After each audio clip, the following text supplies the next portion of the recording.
Hello, I'm Erin Marcus, founder and CEO of Conquer Your Business, and I want to welcome you to Ready Yet? If all you needed was a step-by-step plan of what to do, you could buy a book on how to succeed and you would be all set. But here's the rub. You'll never do what it takes until you become the person it takes to do it. The Ready Yet podcast is dedicated to those who are ready to become the person who succeeds, ready to become the person who steps into more, and ready to become the best version of themselves. In the I'm Ready interview series, join me for inspiring conversations with people who figured out who they needed to be in order to achieve their dreams, and were brave enough to be that person. Hello, and welcome to this episode of the Ready Yet podcast. I'm excited today about who I'm having talk with us about who do you have to be to get to where you want to go, right? Because my guest today, this is really about business, but it's also about personal fitness and how in alignment those things are with who you have to be in order to get where you want to go. So Hank Ebeling is here with me today. And so Hank owns the gym that I work out at. And one day I was chatting with one of your guys. Actually, he was chatting. I was trying to breathe. And he's like, oh my God, you should totally have Hank on your podcast. And I just kind of nodded in affirmation because that was the extent of my ability in that moment. And here we are. So why don't you give everyone a little more formal introduction of who you are and what you're currently doing? Yeah. So, well, first, thanks for having me. And to everybody listening, thanks for listening to this episode. So I started in the fitness space a while back in college years, just to kind of dive in, get my feet wet. That was back in the early 2000s. And then eventually got out of school. If anyone's listening who is in a big city, maybe has worked out at a quality gym before, they've heard of Equinox. Spent almost 7 years there, management and training, and eventually wanted to open my own facility, planned on opening my own facility, ended up doing so in 2013. That was our Wheaton location, which is where Erin works out at. And then we opened our second location 4 years thereafter in 2017. And that's currently where we sit with those two locations. So we're approaching our 8-year anniversary at the original one. And yeah, super excited. Continue to see where the growth takes us moving forward. Awesome. So, all right. I have a million questions because here's the thing, as you know, but not everybody knows, I have a background in fitness as well. I started with competitive powerlifting at 19. I did a little bit of bodybuilding in my early 30s, but I've never gone that long without being in the gym.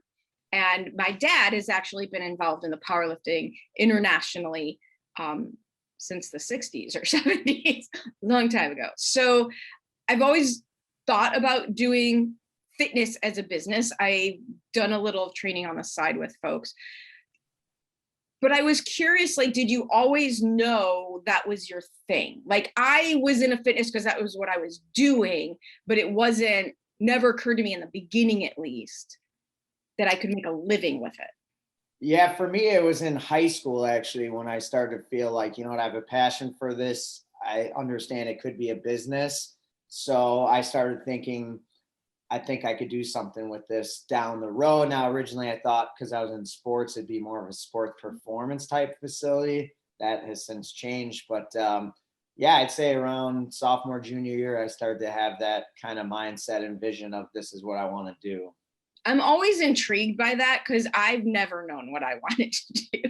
Like, I got every job I ever had was because I did a really good job at my job, and then the next job appeared, the next opportunity opened up. And I was probably well into my 40s the first time I actively decided what I wanted to do. And here I am now at 51. It's only been like 2-3 years that I just know I'm doing what I'm supposed to do. I'm always intrigued when someone knows that from the start. Yeah, and I think a lot of people, you have your ebb and flow. You think you're going to do this, you think you're going to do that.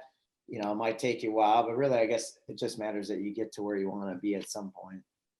So I know you mentioned having that job and working on opening your own business at the same time.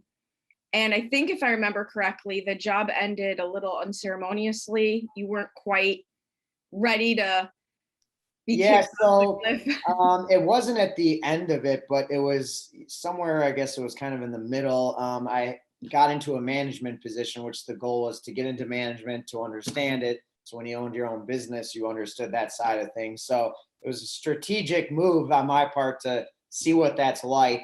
And I think my way of doing things, which was much more relationship building, much more on the floor, talking with my trainers and the clients and members, where it was a corporate gym. They wanted you to be office doing XYZ in the back of the office. And not that I wouldn't do those things, but I didn't put priority to them. And I think, when you're in a corporate setting, anyone knows you got to do it the way they expect it to be done.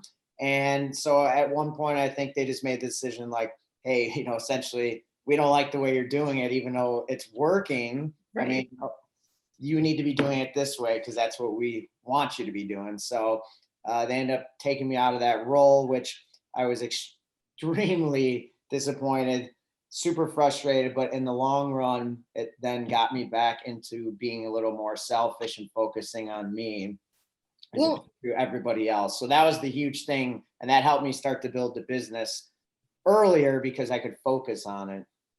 Well, and one of the things you described there is something I hear so frequently. And the more you can do this with intention, the faster you will grow. If you have a corporate job, then success is all about fitting in their box, right?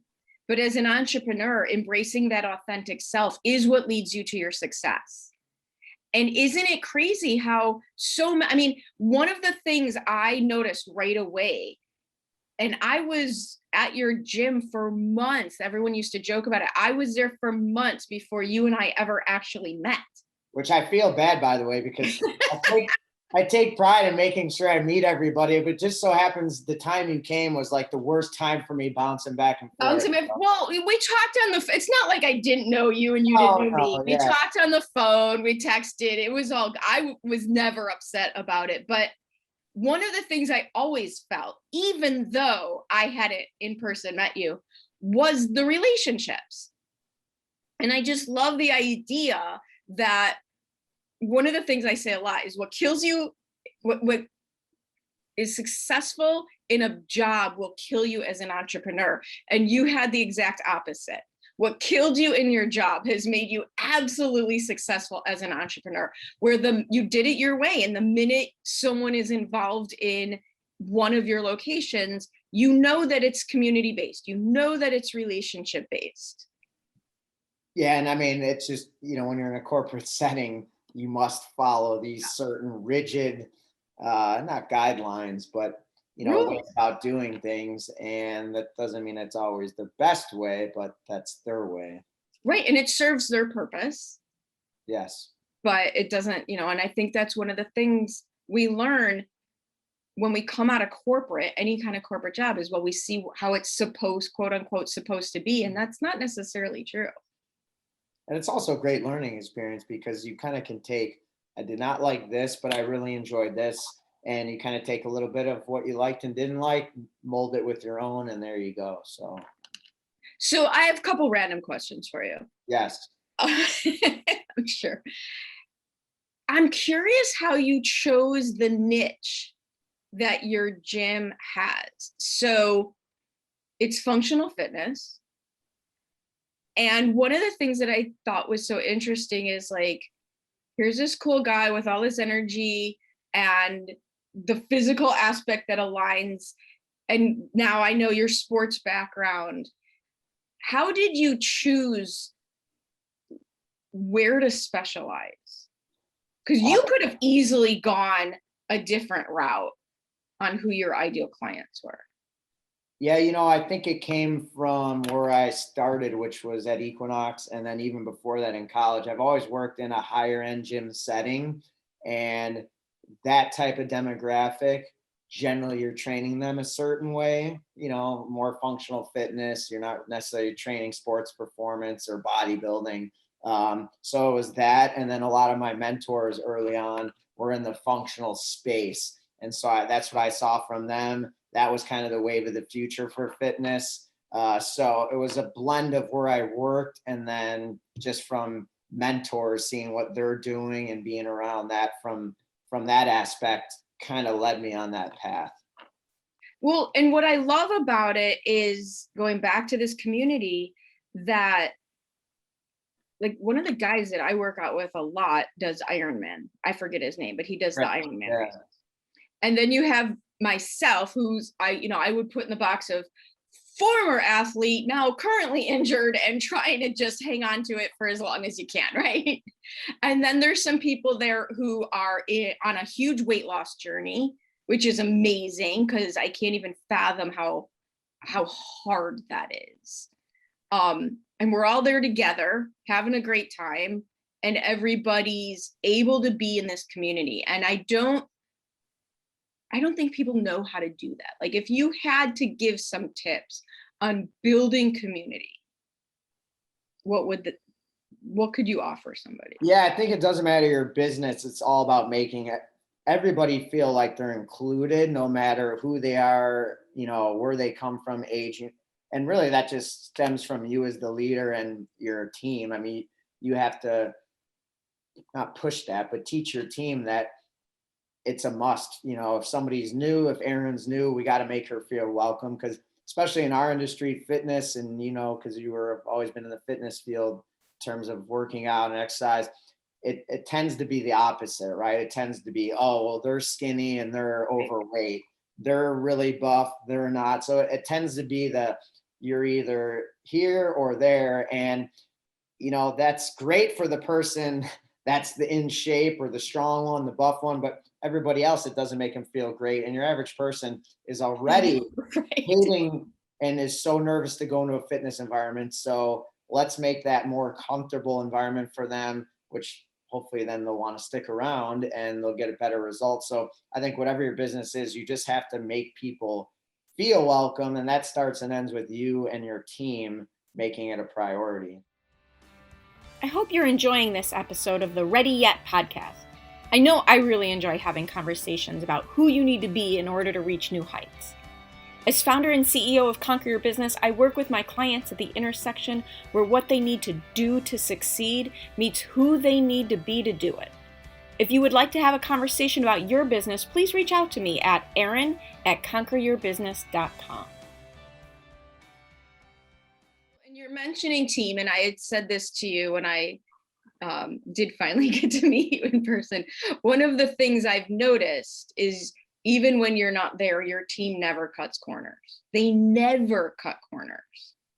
They have always, in my opinion, treated every aspect of your business as if it meant as much to them as it does to you. So hiring is one of the hardest things to do. It's so challenging. What have you found has been helpful for you to create that community within your team? Yeah, I think number one, you have to look, if you already have an existing team, look to them first. Do they have anybody that they can refer? Because odds are, if Erin's a rock star for you and you love her personality and the type of person she is, probably anyone she'll refer to you will likely be a quality person. So look within first. And then also, you kind of got to build like an ideal team member. So again, if you have an existing team, if you don't, you can just envision what this person would look like. Take the best person on your team and what are the qualities and traits that they possess. And then when you're interviewing, you're looking for not a replica, not a robot of that person, but somebody similar for that position in a perfect world has these traits and characteristics of your best person, because that helps kind of give you a guideline when you're interviewing. And then, I never look for skills. It's always traits, because for us, we can teach the skills. I think almost any business, right? Unless you're an attorney or a doctor, for the most part, you can teach the technical side, but you can't teach the traits. So that's the number one thing, is you got to look for the traits that you desire. And then what are your standards? For us, it's on our wall. It's care, commitment, community. So the most important thing that's non-negotiable is, do you show that you care, about our clients, and do our clients feel like you care about them? And that's the first thing we'll ask for feedback of any new hire. Hey, what do you think about so-and-so? You feel like they care about you? I want to hear that from our clients. I could care less if they mess up how to do a lunch, how they mess up how to schedule somebody, but do you care? And do people feel that? If so, awesome, we can move forward. I can teach you the rest. So yeah, I think look internally first, come up with an ideal team member profile to help you as you're interviewing, and then, set standards and don't go off of those standards, even when you're pressed for, I got to get somebody, I got to reach, just get someone in a position, because then that's kind of when you hire sloppy, and in the back end, you'll get somebody quick, but in the long run, it's going to really come back and hurt you. Yeah. And what you're talking about, I call it doing the work before you do the work. And so many people miss that part, miss doing the work of the planning, the intention, the taking action with intention, figuring exactly what is your business stand for? Who do you want in there? And then going to look, instead of waiting, like you said, if you're desperate because something happened and now you just can't handle it anymore, you'll make really bad decisions. Yeah, and actually a client of mine, a current client, taught me a good lesson too, which was always have a bench. Even if you feel like your team is spot on, you got a great team, because at some point someone's going to leave and move on. And in our industry, it happens a lot. So have a bench, have somebody that, if you need to, you can reach out to them or you can call upon them. You never want to, oh shoot, now I need somebody, I got to go through this long, lengthy process. So that was something that he taught me, and I always remember that, which is have a bench. I love it. Have a bench, and have, my version of that for most solopreneurs would be have your close contact network so you can tap into. I got some of my best hires, like you said, through referrals and also through other people's connections. I said, I don't have kids. I never had a mommy network, but my friends had kids and they have a mommy network and they all know each other, tapping in, like you said, to people who you know. Yes, totally, for sure. All right. So random question.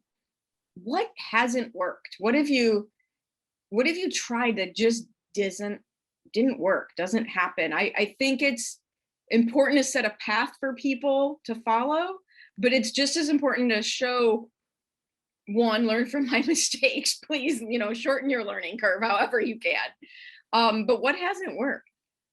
For us, it was just testing times. Like when we first started, we did a Friday night session, and Friday nights people like to enjoy themselves, and it was a lot of, okay, nobody's going to show up, I guess, tonight. So that was a lot of wasted time on myself and other trainers. So we got rid of that. We quickly realized that was just not worth it to have a couple sessions on Fridays.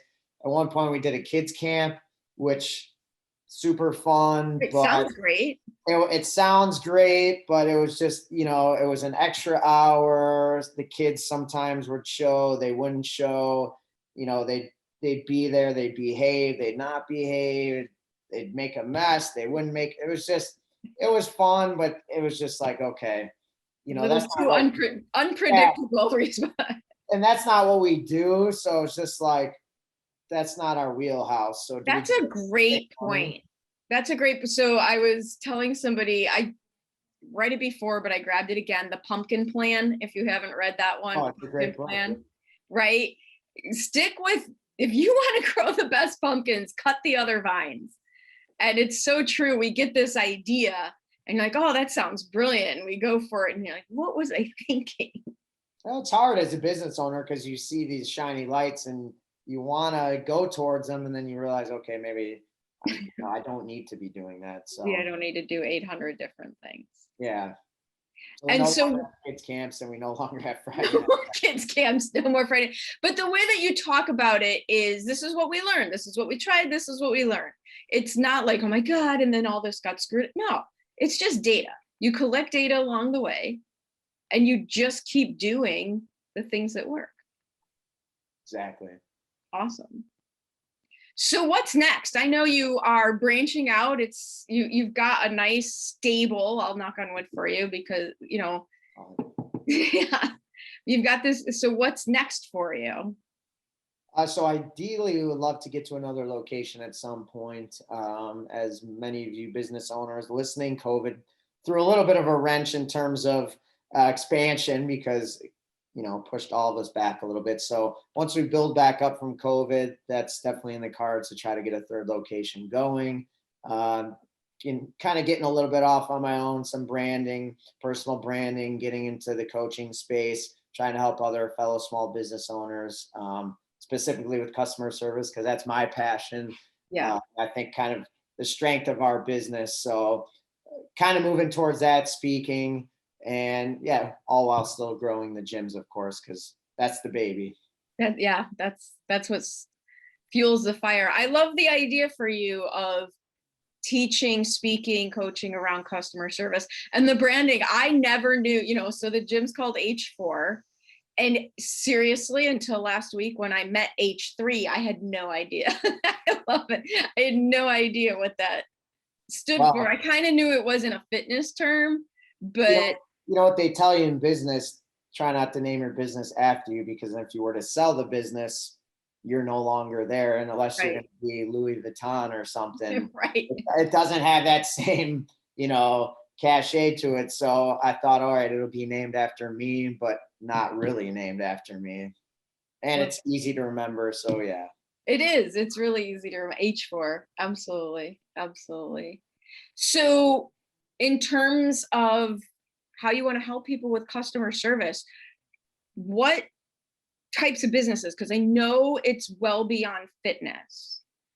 Yeah, honestly, customer service has no boundaries. It doesn't matter if you are real estate, if you're an attorney, if you own a cleaners, if you own a restaurant. I mean, it really doesn't matter what business you're in. We're all in the people business. So that means you're in the service business. So it really doesn't matter. I mean, yeah, my industry is fitness, but it doesn't matter at the end of the day who you serve. You're serving people, and that means customer service needs to be a forefront. I also think if you just remember that, if there's something you can put in front of yourself every day that reminds you that you're in business to serve people. Yeah, and I think what's so crazy is how many business owners forget about the people that are already customers, and especially with the digital, with the ads and the Facebook and everything. Everyone wants to just, who's next? Let me spend more ad money. And don't get me wrong, we do that too, and it works, but they forget about the people already, spending the money and that are loyal to them. And it's kind of like, okay, nice, but I want these people now. So, it's kind of like, don't forget that they are actual clients right now. They pay you, they're loyal. Don't just push them to the side. Like, you got to take care of those people. You see that now in the cell phone business where they're actually advertising. They'll give current customers a good deal. Also, there was a commercial years ago where a new little girl walked in a preschool and she got all the fancy colored crayons and the fancy colored paper, and all the kids who are already there were just sitting there with gray. Like, everything was gray. And it's so true that that's how so many businesses make you feel. Yeah, you get taken for granted, and that's a shame, because without that base, those businesses would not exist. No, absolutely. So if people want to continue this conversation with you, whether it's if you're in the west suburbs of Chicago and want to come work out with me in person, or this if whole if you can hang with Erin. You can hang with Erin. These days it's not so, that used to be difficult. Not so hard these days. Not so hard. That's something that I've had a really hard time. I think your trainers laugh at me, in a I'm laughing at myself in a fun way, but recognizing and dealing with the changes and not being able to do what I used to do is like a whole we could have a whole additional episode just on that. But what is the best way for them to get a hold of you? Because I think if you have a business that has any part that's customer service and team building, because this is what I do, because this is what I look for, they should absolutely want to have a conversation with you. So what's the best way to do that? Yeah, so I'm on LinkedIn, right at my name, Hank Ebeling. Instagram, Hank Ebeling. I try to post a lot of colorful, vibrant, simple posts and content on there, and customer service. you can check out the book that I published last year, which is called Crushing the Competition with Service. That's on Amazon. There's a digital and a paperback version, and it's super short read. Did it on purpose because us business owners, we don't have a lot of time. We have a short attention span. So it's like 80 pages. It's to the point. Take it and use it. It's not just filled with fluff. So that's the easiest way. Instagram, LinkedIn, and check out the book. The book, Crushing the Competition with Service. Yep. Nice. Well, thank you so much for hanging out with me for a while today. Yeah, thank you. Thanks for having me. And again, everyone listening, thanks for jumping on this episode. Thank you so much for joining me on the Ready Yet podcast. I get so motivated by the amazing accomplishments of the remarkable people I meet, and I'm excited to be able to share some of their stories with you. You can find more episodes of Ready Yet at your favorite source for podcasts or at conqueryourbusiness.com. And if you've already decided that you are ready to become the person you need to be to achieve your big goals, feel free to reach out to find out how I can support you in your efforts. Or check out the Work with Erin page on the Conquer Your Business website. I also invite you to share this podcast with anyone you know who loves to learn and be inspired. And if you're so inclined, I'd be absolutely grateful for any reviews you'd like to share as well. Thanks again for joining me. This has been Erin Marcus, hopefully inspiring and helping you to go conquer your big dreams.